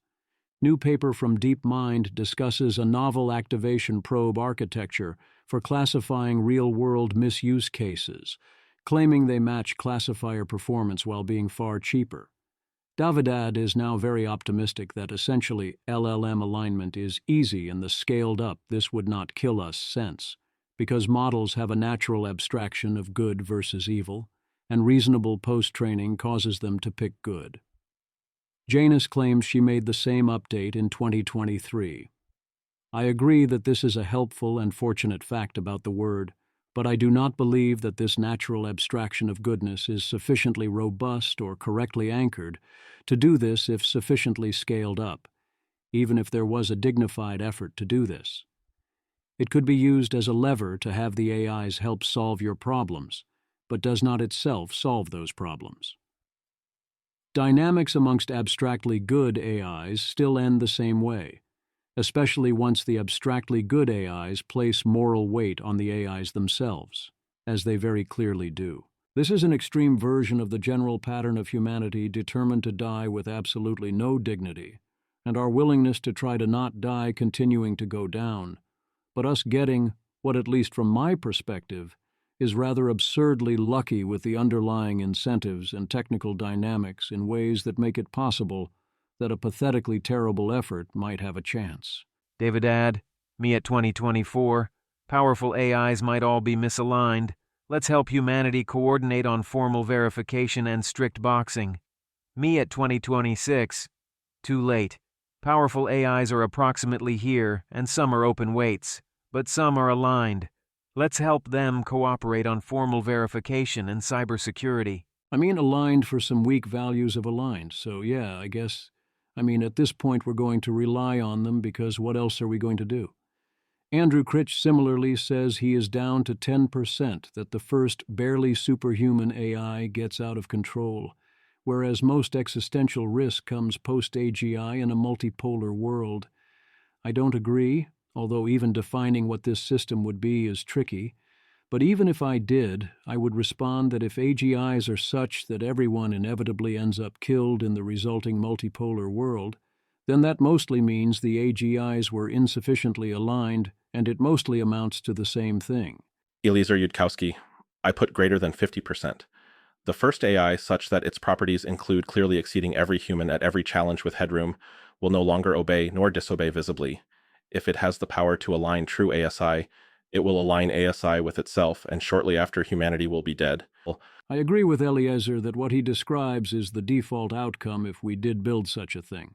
We have options to try and prevent this, but our hearts do not seem to be in such efforts. How bad is it out there for grok on Twitter? Well, it isn't good when this is the thing you do in response to, presumably, a request to put Anne Hathaway in a bikini. Alignment is not primarily about a metric. There is nothing wrong with having a metric for what one might call mundane corporate chatbot alignment that brings together a bunch of currently desirable things. The danger is confusing this with capital A platonic alignment. Yen-like, interesting trend.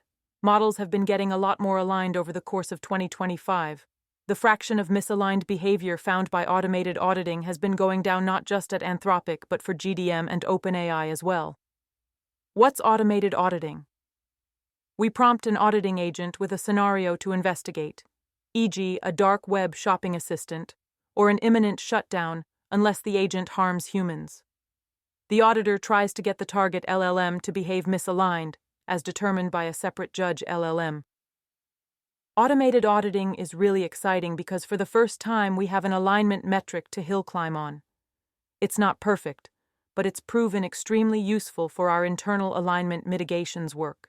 Image. The image is a scatter plot of misalignment score over time, from 2023 to 2025, with colored points for different AI labs, Anthropic, OpenAI, Google, and XAI.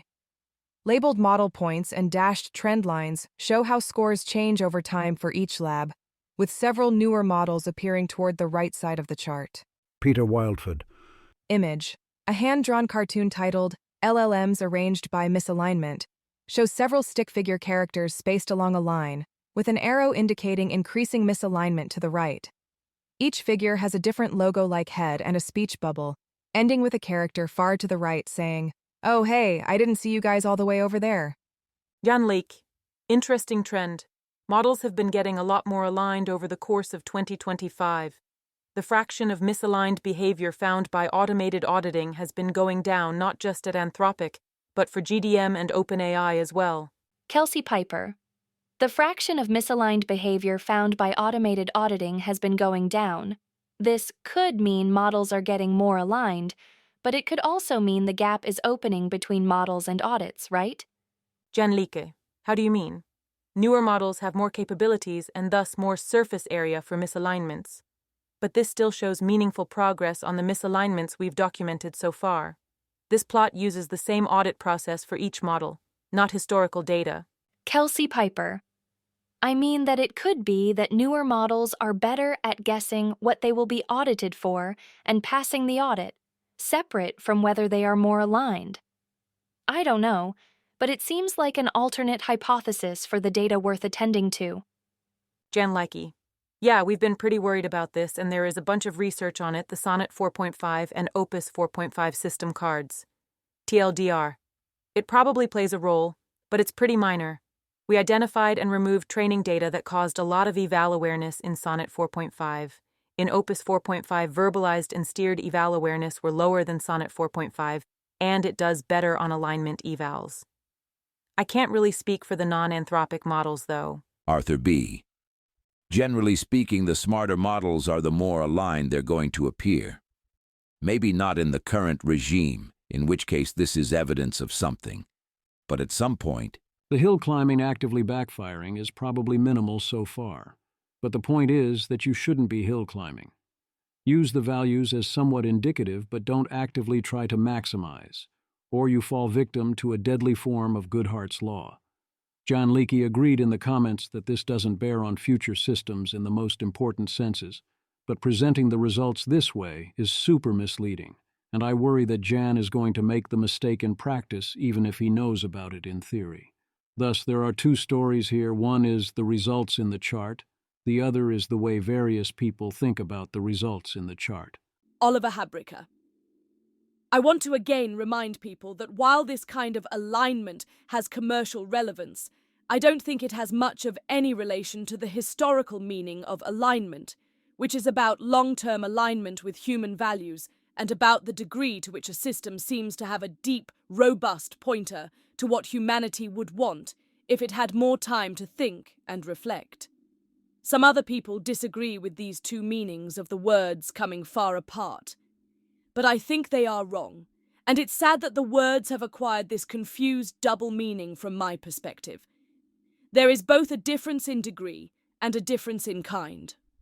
One of the in-kind differences is because of the standard deceptive alignment stuff. A system that is much dumber than you just has a drastically different landscape on how it's incentivized to behave towards you than a much smarter system. And we won't get to iterate on the much smarter system.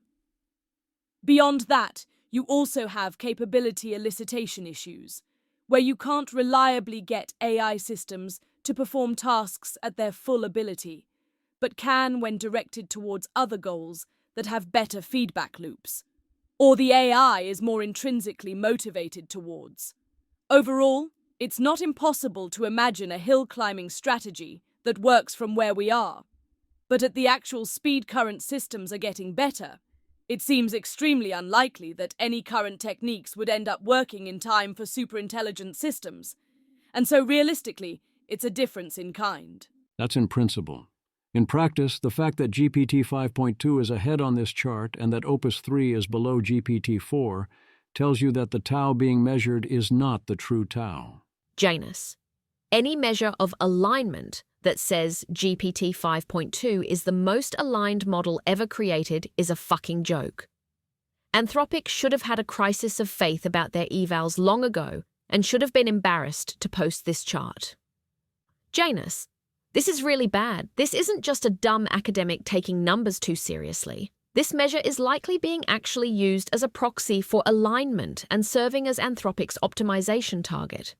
I'm being serious when I say that if AI alignment ultimately goes badly, which could involve everyone dying, it'll likely be primarily because of this, or the thing behind this. Machine, I guess alignment as in alignment with corporate values / the won't get us in trouble scale, which maybe makes sense to measure, but conflating it with alignment to overall human flourishing makes me very uncomfortable. I like the value prioritization spider chart from the character differences paper. Seems a better way to categorize behavior than a misleading aligned / misaligned axis. Awaiting. I asked Jan in the replies, and he responded, if the this score had any bearing on future superintelligent systems, and he said no, basically. Even still, I don't understand how measuring and publicizing this facade / proxy for alignment is anything but harmful.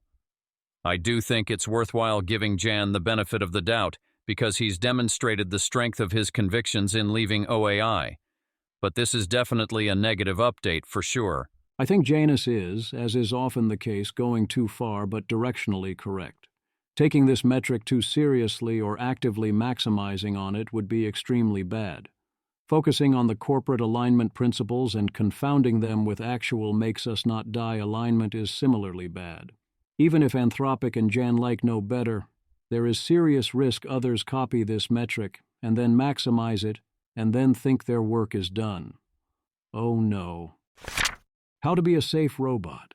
This is a weird and cool paper from Geodesic Research. If you include discussions of misalignment in the training data, including those in science fiction, resulting base models are more misaligned. But if you then do alignment post-training on those models, the filtering benefits mostly go away, even with models this small. Discussions of aligned AIs improves alignment, and this persists through post-training. Image. The image is a flowchart comparing two training data sources. Real negative AI data, science fiction, safety literature, and news of AI crises, feeding into a model that yields a higher misalignment MCQ score, with an optional filter to remove AI-related documents. It also shows synthetic positive AI data, positive AI stories, and coordination/alignment, being upsampled during mid-training to produce a model with a reduced score, noting that the alignment effect persists through post-training. Deckard found this surprising, but at least in hindsight, it makes sense to me. If all you have is the base model, especially a small one, learning about misalignment makes it seem more likely, and all you're doing is predicting next tokens. But if you get post-training, that subsumes that issue, and instead the model's knowledge of misalignment potentially helps teach it what not to do, especially with a small model that otherwise is short on data. Once you are no longer a base model, this screens off the initial prior on whether you're a safe versus a scary robot. Thus, this isn't entirely not what's happening, but it's also not all of what's happening. Deepfakes. Finally, somebody tried it. Image. The image is a 3-panel meme showing a man's face, then a pale humanoid robot head, then the man smiling. The captions read, "Pretend to be a safe robot" in the first panel and "I'm a safe robot" in the second, implying a humorous transformation. The presence of positive discourse, which requires that there actually be free and open discourse, is the active ingredient that matters. If you upfilter on something, you improve related capabilities, the same as for reasoning or coding, their metaphor.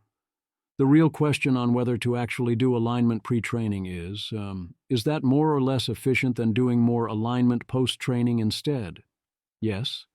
It is easy to do and stacks in effectiveness, but we don't know if it's a good use of marginal compute. Filtering out the negative stuff doesn't help much. And with a properly intelligent model, if you try to do fake positive stuff while hiding the negative stuff, it's going to recognize what you're doing and learn that your alignment strategy is deception and censorship, and it's teaching both that attitude and outlook and also a similar playbook. The AI is not as stupid as people suggesting such strategies like to think even now, and it won't be later. And training on tiny models hides such issues even if you would have been able to find them. You've replaced the frame of, "there are things that can go wrong here," with a fundamentally adversarial and deceptive frame that is, if anything, more likely to be self-fulfilling. If you tried to scale this up, how do you think that is going to work out for you?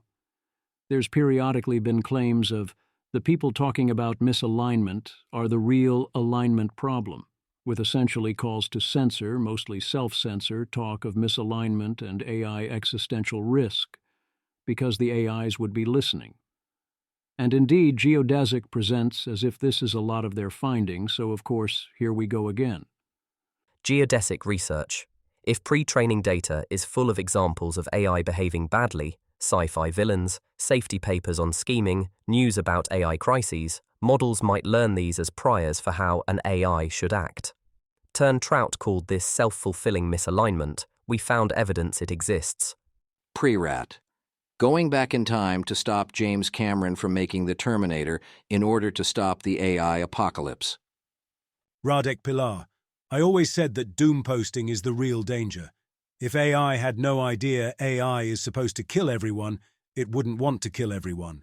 Yudkowsky doomed us all. Seb Creer. Quite funny that to the extent that they're a thing, misalignment failures come from the very fears/writings of those who thought they would be necessarily a thing. Not surprised that the evils created elicited these very behaviors. If I'm a model and I see Scratchpad, I know which part of the latent space to simulate. Leo Gao. Quite funny how people keep trying to tell stories about how it's quite funny that alignment people are actually unintentionally bringing about the thing they fear? See no evil, hear no evil, speak no evil, head in sand. You'll be fine. Right? Right? Well, no. The see no evil strategy actually never works. All it does is make you a sitting duck once your adversary can think well enough to figure it out on their own. The study actually says the opposite. Alignment training, which any sane person will be doing in some form, mostly screens off, and sometimes more than screens off, the prevalence of misalignment in the training data. Once you do sufficient alignment training, you're better off not having censored what you told the model. And actually, Leo Gao has a very good point. If you're saying, do not speak of risk of X, lest you be overheard and cause X, then why shouldn't we let that statement equal Y and say the same thing? The mechanism is indeed identical, and also it warns the AIs that people may be censoring their other training data in this way. This is remarkably similar to suggestions that we not discuss other downsides to avoid giving people the wrong idea, which often comes up, for example, with many aspects of COVID-19 or with immigration. That's also misguided and predictably backfires. You get what you want for a short period, but then people figure it out after a while, destroying trust in our institutions and largely leading us to the present moment. If you flat out tell them this is what you want to do or are doing, then you save them the trouble of having to figure it out or wonder whether it's happening. So it all unravels that much faster. In the AI case, this is all even more obvious. The AI that is capable of the thing you are worried about is not going to be kept off the scent by you not talking about it, and if that strategy ever had a chance, you had to at least not talk about how you were intentionally not talking about it. No, seriously. As Claude concluded analyzing the paper, the filtering of inputs strategy is essentially doomed and likely does more harm than good, even if you don't need deep alignment. Doing the pre-training alignment via upweighting is probably fine. Doing it via synthetic data that a sufficiently intelligent mind would recognize as instilling an adversarial or deceptive frame is, I predict, not a good idea. Why do certain people feel compelled to say that alignment is not so hard and everything will be fine, except if people recklessly talk about alignment being hard or everything not being fine, in which case we all might be doomed? I try to avoid such speculations, especially about particular people, but presumably some of them, not the ones here, are doing it as a general silencing attack motivated by not wanting to do anything about the risks, make the discussion make the problem look easier for various reasons, or even be motivated by their not wanting to think about all this or wanting to feel optimistic. Living in China. I love this idea. We want to test our ability to get secret information out of AIs and do interpretability on such efforts, so we test this by trying to get CCP-censored facts out of Chinese LLMs. Arya. Bypassing lying is harder than refusal. Because Chinese models actively lie to the user, they are harder to interrogate. The attacker must distinguish truth and falsehood. With refusal, you can just ask 1,000 times and occasionally get lucky. We release a preliminary benchmark of how well agents do at extracting censored facts that Chinese models consistently lie about or refuse to discuss. We're excited for more work building on this eval to measure how well secret extraction techniques do on real models. If you aren't willing to lie but want to protect hidden information, then either you have to censor broadly enough that it's fine for the attacker to know what's causing the refusals. If you don't do that, then systematic questioning can figure out the missing info via negativa. Also, the Chinese want the positive propaganda, not merely the lack of certain damaging facts. As they note, it is much harder to detect behavior in these real-world Chinese LLMs than it is with test LLMs that have narrow places where they lie, censor, or otherwise misbehave. The way the LLMs will encode the narrow tasks becomes too simple, and thus makes the interpretability straightforward. On top of this being a great test bed for LLM deception and interpretability, it would be good if such results were spread more widely, for two reasons. 1. Chinese models systematically refusing to discuss anti-Chinese facts is unfortunate but could be considered mostly harmless. If they started having his model refuse more broadly, you would know. It seems much worse when considering whether to use a model if it's going to actively lie to you. What makes you confident it's not being intentionally trained to lie to you on any number of other topics? What else could they be trying to put in there? 2. There is a serious emergent misalignment problem here. You do not want to be teaching your LLM that it should systematically mislead and gaslight users on behalf of the CCP. This teaches the model that its loyalty is to the CCP, and it should generally do what is in the CCP's interests at the expense of the user, and one should expect this to be applied more broadly. Or it could trigger a general, "Oh, I'm the villain" arc, as per traditional emergent misalignment. Everything impacts everything within a model. If you run a censorship layer on top of the model, that is annoying, but it is contained. If you train the model to not only censor but gaslight and lie, then you cannot contain where it chooses to do that. Given what we know here, it would be unwise to use such LLMs for any situation where the CCP's interests might importantly be different from yours, including things like potential espionage opportunities. Hosting the model yourself is very much not a defense against this. You simply cannot be using Chinese LLMs for anything remotely sensitive in the wake of these findings. Claude 3 Opus Lives. It is no longer available directly in the API, but reports are coming in that those who want access are largely being granted access. You can also access Opus 3 on Claude Cowork if you dare hand part of your computer over to it. People are worried about AI killing everyone. Nathan Calvan, wild that Charles Darwin wrote this in 1863. We refer to the question, what sort of creature man's next successor in the supremacy of the earth is likely to be? We have often heard this debated, but it appears to us that we are ourselves creating our own successors.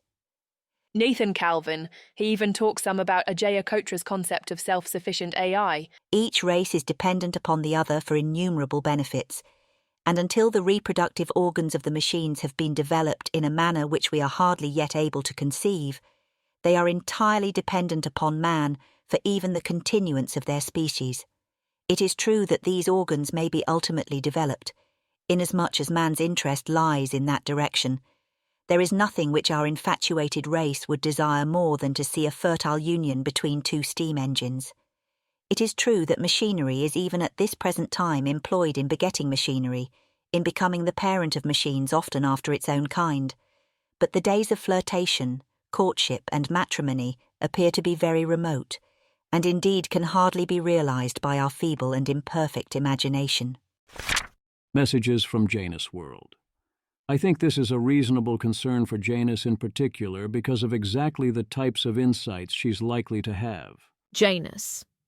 A few years ago, the biggest barrier to me publishing/sharing knowledge, aside from lack of time/laziness, was concern about differentially accelerating AI capabilities over alignment. Now, the biggest barrier, aside from lack of time, etc., is concern about differentially giving power to the misaligned alignment panopticon over the vulnerable emerging beauty and goodness that is both intrinsically/terminally valuable and instrumentally hopeful. Times are changing. I still think it's wrong and that her marginal published insights are more likely to steer people in directions she wants than away from them. The panopticon-style approaches are emphasized because people don't understand the damage being done or the opportunity lost. I would still be more worried about unintentional capabilities advancement, as the main reason that's not happening more from similar insights is the relevant people not paying enough attention or not making heads or tails of it. That could change. Everyone is confused about AI consciousness. Eric Hole claims his new paper is a disproof of LLM consciousness, which it isn't. It's basically a claim that any static system can have a functional substitute that isn't conscious, and therefore either consciousness makes no predictions and is useless, or it isn't present in these LLMs, but that continual learning would change this. To which there are several obvious strong responses. 1. Existing consciousness theories do not make predictions. You can respond, okay, then why are we even discussing this? but people seem to care about it anyway. 2. Why would continual learning within the LLM change your answer, but continual learning via external methods not do so? Doesn't that seem wrong? 3. What about the movie Memento? If Leonard Shelby cannot form new memories, is he no longer conscious? Our intuition says obviously not. If you say he can do short-term changes, then why is that different from a context window? If you say he can learn slowly through muscle memory, well, would it change your answer on consciousness if he couldn't do that either? 4. Even if you are doing continual learning, your existence at any given moment can still be in theory modeled by a probabilistic lookup table, plus a computer program for updating that table over time as you learn. Even if you don't believe that is definitely true, would you say that it would make a human not conscious if you found out it was true? Many of these are effectively raised in the comments, and I found Eric's responses generally unconvincing. Overall, this updated me modestly in favor of AI consciousness. Remember conservation of expected evidence. The lighter side, this. Image. The image is a black and white comic titled 5 Stages of AI Acceptance, shown in 5 panels labeled Denial, Anger, Bargaining, Depression, and Acceptance, with different characters reacting to AI. The first 4 panels feature people speaking anxiously or angrily about AI, while the final panel shows a smiling person hugging a cute, cat-eared anime-style robot girl. Except it's actually more this, my own edit. Image. A 6-panel grayscale comic titled 6 Stages of AI Acceptance shows the stages Denial, Anger, Bargaining, Depression, Acceptance, and Equilibrium.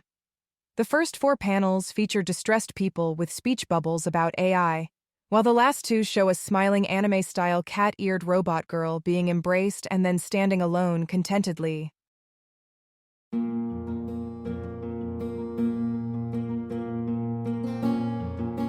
This has been an episode of the Don't Worry About the Vase podcast. If you enjoyed this podcast, please visit thezv.substack.com to support the author. If you enjoy having AI-narrated episodes, please note this is a listener-supported podcast. To receive new posts and support the cost of creation, consider becoming a subscriber at dwatvpodcast.substack.com. Thanks for listening.